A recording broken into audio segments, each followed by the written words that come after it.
We're going to explain how all the mysterious statements about mysticism, transcendent realities, can be moved into quite quickly. I mean, you don't have to believe in anything. You can just look at the stars at night and they'll make you dream. Think of someone you love and you will be lighter than air. Gravity will be displaced by appreciation and caring and even desire.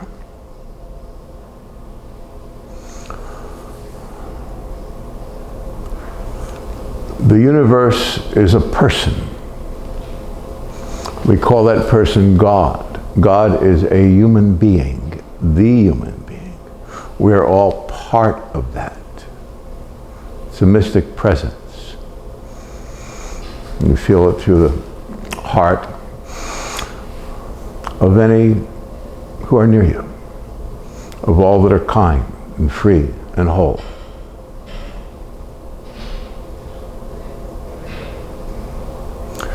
In Tibet, they called Mount Everest, they called it the mother goddess of the world. And that's the sense of it, just appreciation. You feel like you're inside it, like it's inside you. And so much, with Tibetan Buddhism, you'll have images of the angels in light, or mothers, and these beautiful paintings, tankas. And in the real world, you can bring pain to the one you love, right?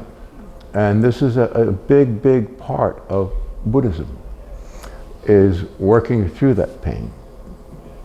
We might love Mother Mary here or pray, and there it's like in that theology, in that psychology, if you feel you haven't been perfect to your mother, to your lover, in some way, the one you truly love, and it's right to recompense that with a contrite heart, with caring, with becoming deeper, more honorable, calm, in appreciation of the one you love.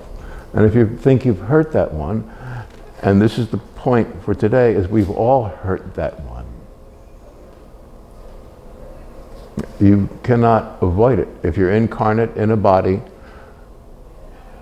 if there are two separate beings in your psychology, then there will be pain, there will be trauma, there will be war, as long as two people exist, incarnate in bodies. And the way you transcend through it, while you're here, you can also be enlightened, but we have relationships, we have loves, we have likes, we have family. My buddy Greg here grieves for his whole family all the time because he's the patron of a very large family and there's always something going on, and so he has to stay in a place of being very contrite and available to this one, to that one, to the other one. And that love moves through the family, through the ages, through time and distance. Very specifically, what we're saying right now is we've hurt someone we love, we weren't completely fair, and so we spend time in our heart and our soul privately. You don't have to say to this one or that one, it's a private issue. It's called Buddhism. It's called spirituality. It's called clearing your own path so that you can see the light that always is. So it's a good thing to want to help, to care, to love, to build, to create in a spiritual sense. If we look around at the world and see so much degradation, pain and trauma, then we take it on. What can I do to help, Holy Father? So you become very quiet. You don't have time for your personal desires. You become still. When you're still, you are the person of God. You are the humanity, the person of the universe. So the psychology of being born here, then you have to take sides with some issue, sometime, somewhere. If you ever spend time, like I remember my friend Vental Rinpoche, he knew everything about everything, and you just seemed the simple person in the world. But he was the great teacher of Buddhism to the High Lamas of Tibet and so forth. And as simple as he seems, or as simple as we'll say the Dalai Lama might seem as a simple man, when they do their ceremonies, they're as steady as a rock, and you feel a power and a presence that you've never felt with a fighter, or a weightlifter, or a machine. You know that it rocks through the universe. And they're contrite, they've taken on responsibility for everything, for everyone, always, for all eternity. And from that, there's no person left that's incarnate. You're no longer your body. You take care of this thing to some degree, just so you can transcend through it and love and pray and heal and resurrect your love.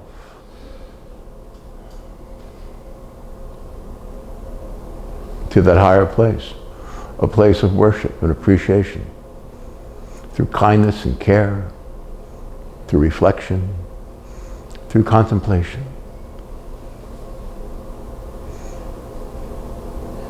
It's called mysticism, religion, spirituality. If you feel like you've hurt people in your life, or you've been set up, all the really good people I know have been set up. And all of a sudden they're guilty for this or that, the other, because two people talked about, well, he did this or she did that. And everyone in a family has a different story, a different perception of the other relatives and friends and lovers and whatever, and relationships and business and whatever it is. And weird things happen. The dark side gets in between it, and the finer a person you are, the more this happens. The best people in the world are under attack forever. I knew growing up with my 4 sisters and my mom, and we always knew that if a Rosenberg did anything this much off kilter in life and reality, it would be like a hydrogen blast would come at us. And we understood, because we're good, that if it appeared someone could get in and attack that in any way and say you're not good, then that would happen. So we looked at it with humor, because we were pure and clean and spiritual between us, and my mom was worshipped, and it was all understood. And I want you to understand there's nothing wrong with you. Nothing. And so if you do take on responsibility, it's not out of guilt you did something. You don't feel guilt, you feel kindness, you feel honor, you feel a healing love for the one you think you may have hurt and not given enough to. And we all have different loves and likes in our history and I'm saying this is what true religion is. Said before that sin in Scripture meant separation from God, means separation in your consciousness.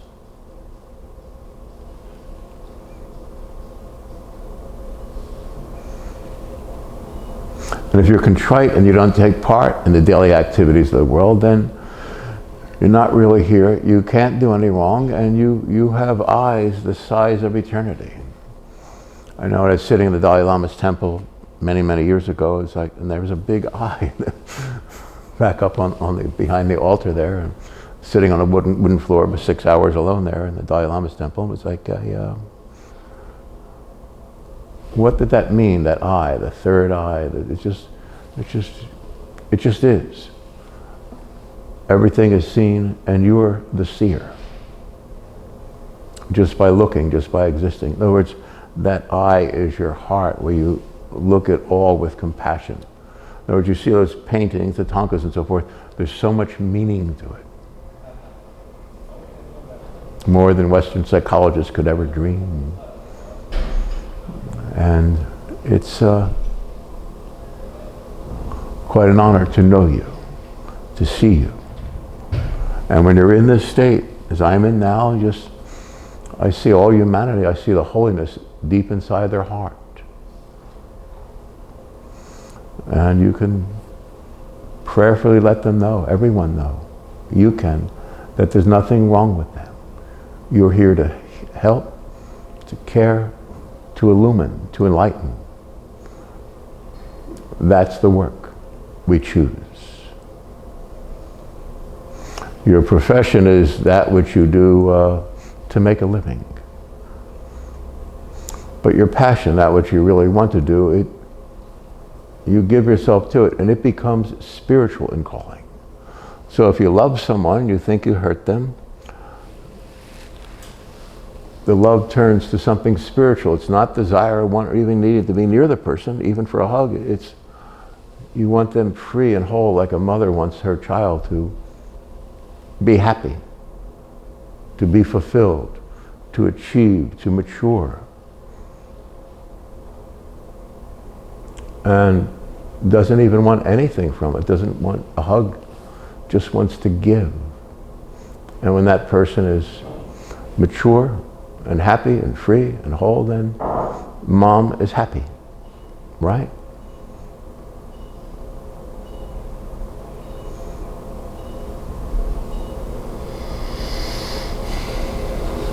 They talk about in Buddhism about everyone that's incarnating over and over again, and everyone you'll meet has been a relative at some point. But as soon as you get into that atmosphere, it's not, think of the people in the world as, separate beings. You're in a place of transcendence where you're seeing the souls behind everything that are trying to reconnect through you to the people in the world, to illumine them, to enlighten them, to lift them, to heal them, to help them. I have a great buddy who's the best man I ever met, and his life has been, he's made to be a thorn in everyone's side, and family relationships, love relationships, and it's because he's innocent and kind and dear and true and powerful, and dark side gets to people like that. I have a buddy I was with 2 days ago who's a real yogi. I mean, if you're around a person like that, it's not just quiet and nice and sweet. You'll feel something. If you're spiritual, you feel a presence that is just spiritual. It's more than love, it's more than beauty, it's more than kind, it's more than happy, it's more than ecstatic, it's transcendent. And the real you, the you that wants to remove this mortal coil and be that spiritual presence again, well, you become that through love and honor, contrition. And contrition isn't weakness. My buddy that went through all this is the most contrite person in the world, and it makes him a saint, a living saint, and he has no clue about it. So he can take on any pain, any trauma, any judgment, and he's okay with it. And I just want him to know today that he doesn't have to carry that burden.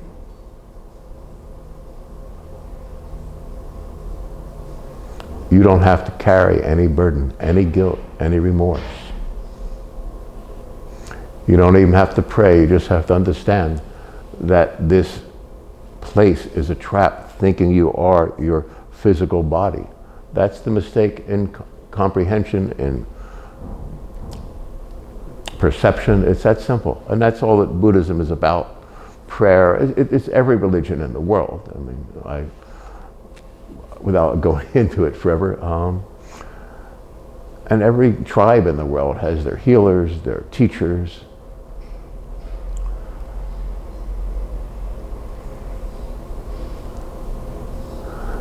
And you must know now and forever, you are the healer, you are the teacher, you are the illumined one.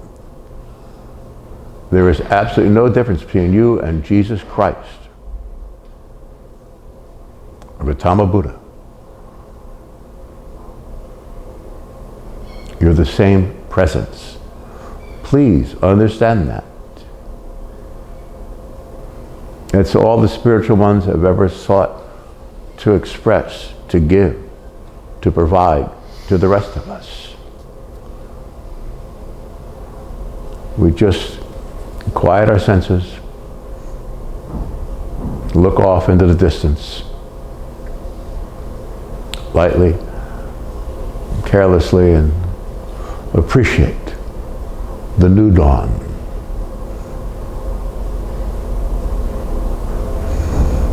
and the evening and the morning were the second day. There's nothing wrong with you. This is all that spiritual teachings have ever sought to provide. Because there's nothing wrong with you. You can use whatever processes you want. If you wake up in the morning and you had 6 or 8 things to do and you went off to work, when you get to work at 9:15, stop for 20 seconds, 9 seconds, a minute, and think of 10 things you did. I'm just giving you little ideas to understand something very profound. So you do that, and your mind, you'll stop rushing inside, you'll be completely quiet. That timeless sense you felt at dawn will come right back to you. It's the thinking mind is always the problem.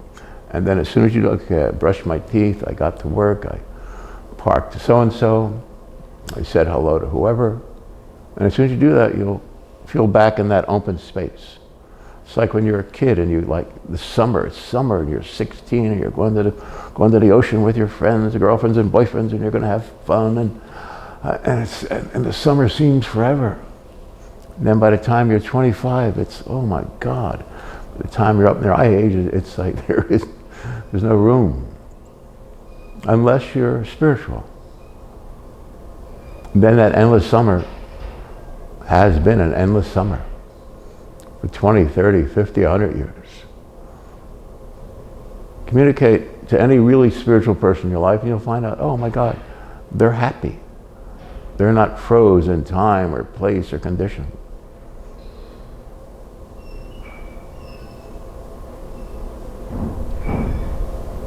And you're happy through condition, through taking responsibility for everything. And that means not reacting to anything. Everything in the socio-political atmosphere is a lie. There are better people in situations and circumstances, but this is something about transcendence, about the truth of your own soul, which is the humanity of the universe, which is God, which is a mystic presence.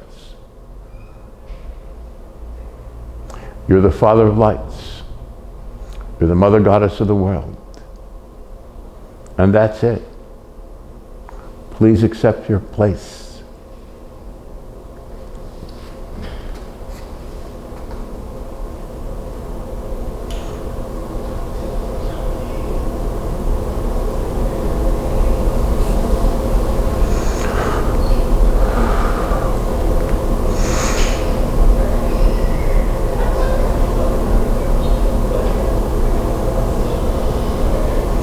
The timeless in you,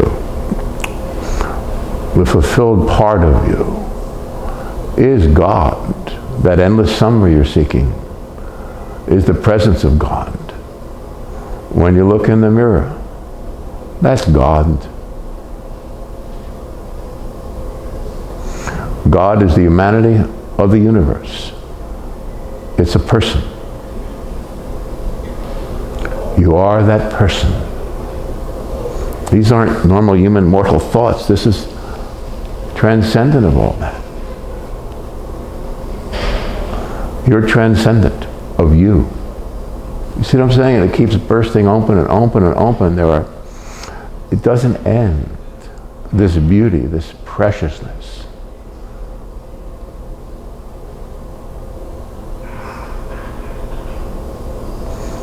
That's why I say my buddy Bento Rinpoche, he would do the Dalai Lama ceremony when he would be in California. He's like this really contrite older man. You thought, oh, who's that? And then, but as soon as he steps up and he takes charge of all the lamas and monks and he turns this thing on, it's, whoa, that's the most powerful man you've ever seen. But there's a beauty and dignity that's practiced, that's transcendent any sports figure or any love, because there's a dignity and a divine humanity to it. There's an order to the universe. And it's very simple. Transcend yourself, the part that seems to be here. You'll understand everything. You'll achieve anything. You'll be happy. You'll be glad all over.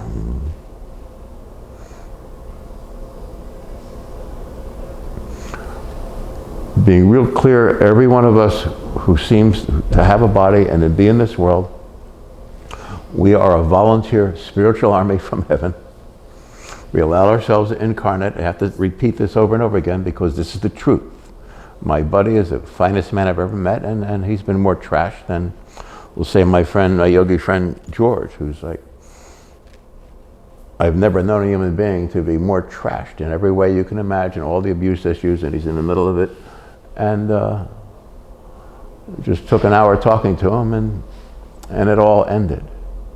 You just have to know that there's nothing wrong with you. There's everything right with you.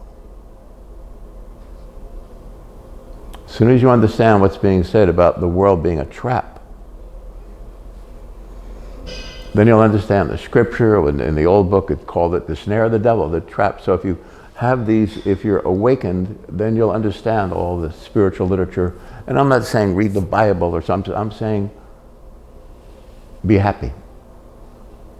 Be free. Bless your mom, your friends, your kitty. Little Zach, my best friend's kitty. Just these are holy beings. That presence. Forget the details or the bodies. It's just the holiness of the universe is everywhere, forever. It's yours. All of it. Now.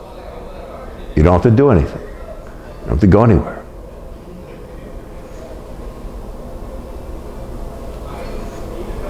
You are the light of ages.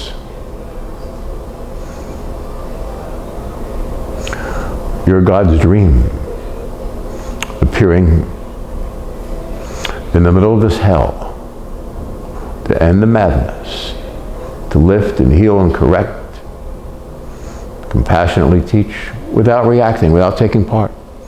Lift your friends and neighbors. You don't need to go anywhere, you don't need to learn anything. I've been doing it all my life here and forever. And when I'm privately alone, I can't do it here because it's a very private thing when you're healing a person or their heart, their soul, their mind, their body. And it will come to you what to do. It's not about psychiatry. It's about love. It's about kindness. Accept your place. You are the dream of ages. Isn't it you? Who else could it be? Sit quietly in your room late at night, and you'll see him, the only God. You will be the only God. This is in consciousness. It's a transcendent experience. It's like being in love with the dawn. There's no words, there's no conception, there's no place or time or beingness. It's like hearing the whispers on the mountains. You know, it's almost inaudible. Early morning, I remember being and looking at Everest with a friend, and my friend John. And it's so crisp and clean, and there's something in the air. It's absolute quiet, but there's almost like an inaudible, less than a hum in the air. You know, just there's something. There's something about you, and when you're quiet, you know that, don't you? Don't let them mess with your brain. Don't give them parking space in your head anymore. I beg you. Please. There's nothing wrong with you. You're a holy personage. You're a divine presence. In a hell meaning it's an illusion to be broken. If you understand it's not really real, all the mystical conceptions of hell are that, then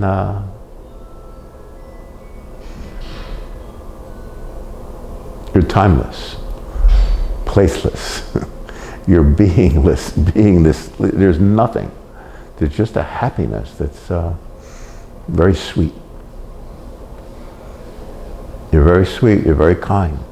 You don't have to prove yourself to anyone. You don't have to give or take anything. Just sit quietly. and you become the quiet.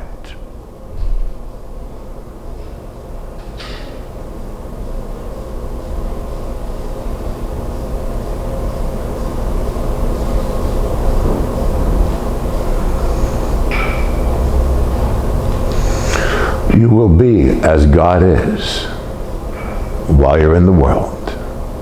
The world will end through that inactivity. Now that's power and that's grace. You are a wonder to this age and the answer to everything.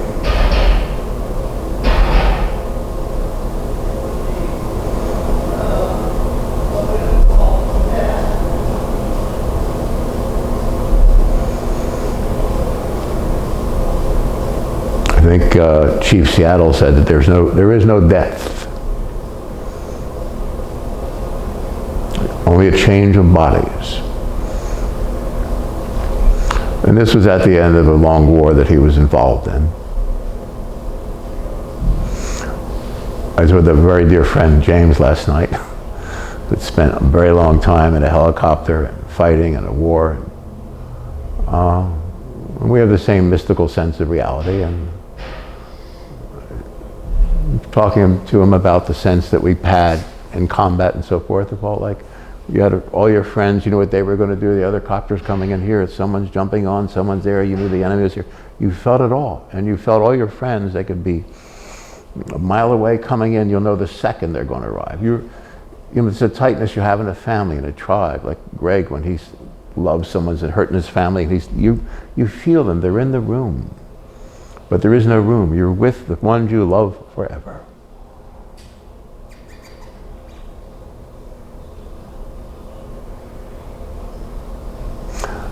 And that's a step through this madness into the quiet. You are the quiet, and that's all that's being said. Sitting quietly alone at night in your room is the most important thing you will ever have to do. You'll know because you are.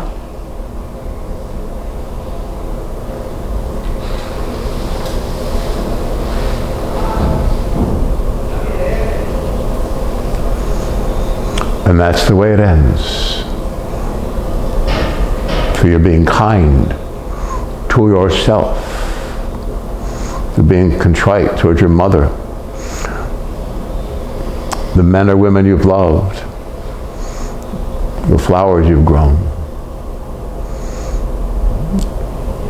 to those you've held to your chest. You're a good spiritual presence. You will never die. You will become whole, fulfilled, rich in every area, and you'll be desireless. But that's a thrill. That's beyond pleasure. That's happiness. To not want anything of this world. And you get there through not wanting, through giving your heart, like my buddy does here, to God, to humanity, to those he loves, to the Mother of God. It just takes responsibility for all the things that he didn't do, that he's not guilty of. And so you take that next step into that and let go of the pain of it and just love. Then just love will love you. And you will be just love.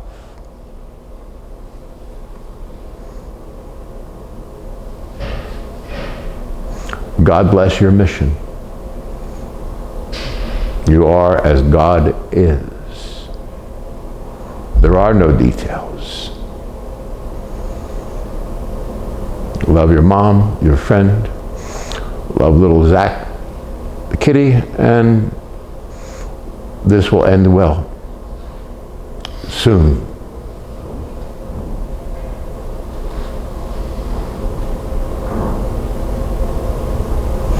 Thank you. Thank you, Mr. Skolton.